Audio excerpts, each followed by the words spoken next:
రూపాయి ఎక్కువ వేసుకో, ఇంత వాడకం. అంటే ఫర్ ఎగ్జాంపుల్ ఇదివరకు 330 మెగావాట్ కావాల్సి వచ్చింది, ఇప్పుడు 340కి వేసుకో.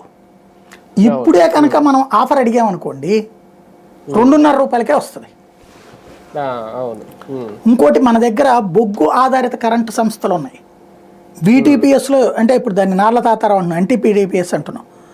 అక్కడ పవర్ ప్రొడక్షన్ ఫుల్గా చేయట్లా. అట్లాగే రాయలసీమ పవర్ ప్లాంట్లో ఫుల్గా చేయట్లా. సీలేరు పవర్ ప్లాంట్ ప్రభుత్వ పవర్ ప్లాంట్లో చేయట్లా. ఏంటి అంటే 92లో అప్పట్లో కుదుర్చుకున్న ఒప్పందం ప్రకారం ప్రైవేట్ సంస్థల వాళ్ళ పవర్ పట్టుకోనాలి అగ్రిమెంట్ చేసుకున్న వాళ్ళతో. అంతకు అవసరమైతే ఆ వారకు ప్రభుత్వ రంగ కరెంటుని ఉత్పత్తిని తగ్గించుకోవాలి.